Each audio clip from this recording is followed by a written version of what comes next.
Praise the lord. మన ప్రభు అయిన యేసుక్రీస్తు పరిశుద్ధ నామములో అందరికి వందనాలు.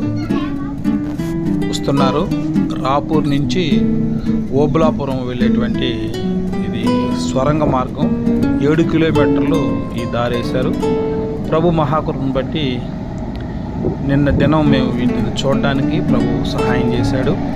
రాపూర్లో ప్రార్థన అయిన తర్వాత మరలా ఇక్కడికి కూడా వెళ్ళి చక్కగా చూడడానికి ప్రభు సహాయం చేశాడు. చూడండి ట్రైన్ ఎలా వస్తూ ఉందో, దాదాపు 7 కిలోమీటర్లు లోపల దాకా ఉంది. ఇది 6.6 అన్నారు ఎగ్జాక్ట్గా. అయితే రాపూర్ నుంచి కొండ ఎక్కి వెళ్ళాలి. దాదాపు ½ అన్ అవర్ జర్నీ బస్గా వెళ్తే. ఇది 6 కిలోమీటర్స్ అంటే ట్రైన్కి ఒక 5 నిమిషాలు తర్వాత అంటే 10 నిమిషాల్లో వెళ్ళిపోతాం అన్నమాట. అవతల కడప జిల్లాకి వెళ్ళిపోద్ది. ఇది నెల్లూరు జిల్లా నుంచి కడప జిల్లాకి ఒక 6 కిలోమీటర్లు వెళ్తే మనం వెళ్ళిపోతాం. పెద్ద పెద్ద కొండలు, ఇక్కడ అంతా చెట్లు, ఇదంతా ఎర్రచందనం ఎక్కువ చెట్లు ఉన్నాయి. వీటిని మన నెల్లూరులో వెలుగొండలు అంటారు. వెలుగొండలు అంటే ఇవన్నీ ఫారెస్టే. మనం నల్లమల్ల అడవులు అంటాం కదా, అక్కడ నల్లమల్ల, ఇక్కడ వచ్చి వెలుగొండ. మీరు చిత్తూరు జిల్లాలో అయితే శేషాచలం అడవులు అంటారు వీటిని. ఇంకో చోట పాపికొండలని. ఇదంతా వీటిని ఒక్కొక్క ఏరియాలో ఒక్కొక్క పేరుతో పిలుస్తాము.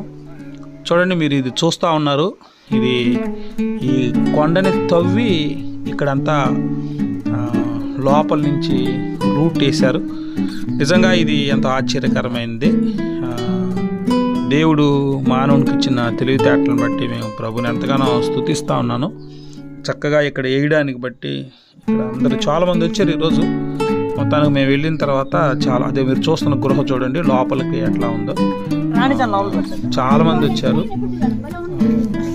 చాలామంది వచ్చి విజిటర్స్ కూడా చాలామంది వచ్చారు. రాపూర్ ఈ ట్రైను ఇప్పుడు నెల్లూరు నుంచి ఇటు కడపకి వెళ్తూ ఉంది. మీరు ఇందాక వచ్చింది మాత్రం మీరు కడప నుంచి ఓన్లీ ఐరన్ బోర్డు మాత్రం గూడ్స్ రైలు మాత్రం. ఓబులాపురం కృష్ణపట్నం కోర్టు సపరేట్గా రోడ్డు వన్ వే. ఇది ప్యాసింజర్స్ అయితే ఎక్కడి నుంచి వెళ్ళట్లేదు. చూడొచ్చు. మీకు తెలుసా మన సహోదరులు కూడా చెరుకు ఆశీర్వాదం, దినేష్, స్వామిశ్రీ, చంద్రశేఖర్ అందరం కూడా వచ్చి చక్కగా ఈ విషయాలన్నీ చూడటానికి, మీకు కూడా చూపించడానికి ప్రభు మాకు సహాయం చేశాడు.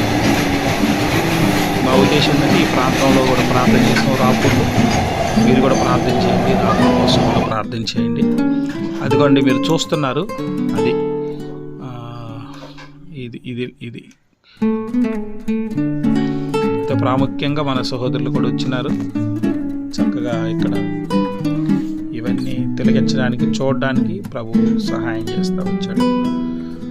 ప్రాముఖ్యంగా మీరు రాపూర్ కొరకు కూడా ప్రార్థించండి. రాపూర్ ప్రాంతాన్ని కూడా దేవుడు దీవించాలి, ఆశీర్వదించాలి, దేవుడు సహాయం చేయాలి. ఆయన కనుదృష్టిని కృపచేత దేవుడు బలపరిచి మన ఎబెనేజరు దాని మీద నడుస్తున్నాడు. ట్రై చేస్తూ ఉన్నాడు కొంత దూరం నడవాలని. బ్రదర్, ఈ రాపూర్ కొరకు మీరు ప్రార్థించాలని ప్రభు ప్రేమతో తెలియపరుస్తున్నాను.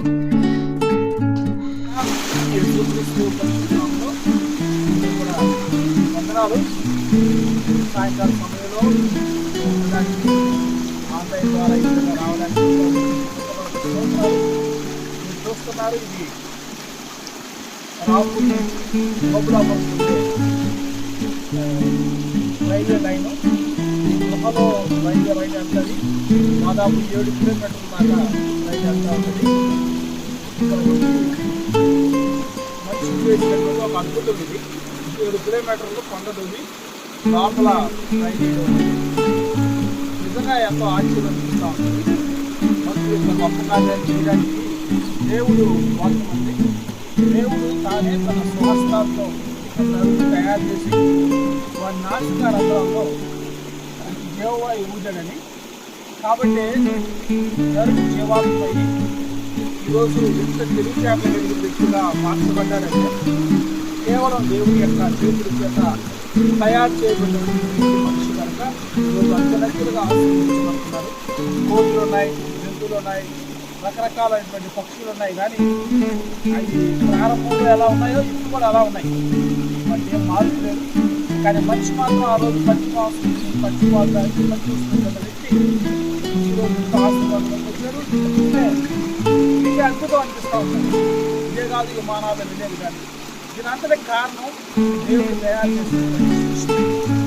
మనం సృష్టి తోటి మాటలు దేవుడు తయారు చేసుకోవాలని మన వల్ల అయితే తన స్వహస్తాలతో తయారు చేసి మన యొక్క జీవితంలో మన యొక్క భక్తులు ఆయన ఉన్నాడు కనుక మనం ఎంత తెలివితేటలు కలిగి నిలుస్తున్నాం. అందుని బట్టి ప్రభుత్వం మహిమ కలిగిన కాక మీ అందరికీ వందనాలు. ఈ కార్యక్రమాలు కూడా మీరు చూపించడం జరుగుతుంది. చక్కగా మీరు చూసి ఈ యొక్క కార్యక్రమాన్ని ఎంజాయ్ చేయొచ్చు. దేవుడు చూపించచ్చు. ఈ యొక్క 7 కిలోమీటర్ల యొక్క కొండ లోపలే అవతల కడప జిల్లాలోకి ఎంటర్ అవుతాం. నెల్లూరు జిల్లాలో స్టార్ట్ అయితే కడప జిల్లాలోకి ఎంటర్ అవుతాం. అది కొత్త జిల్లా కనుక నాగూరు నెల్లూరు జిల్లానే అంటే తిరుపతి జిల్లా కూడా ఉంది. అందుకని ఎక్కడికి తిరుపతి జిల్లా దేవునికి స్తోత్రం. మీ అందరూ వందనాలు ప్రార్థన చేస్తున్నారు. తమ దగ్గర మాట్లాడి ఈ పాదములకు స్తోత్రాలు చెల్లిస్తున్నాం. జీవించి ఆశీర్వదించి సహాయం చేయండి. యేసు నామములో ప్రార్థిస్తున్నాము. ఆమేన్.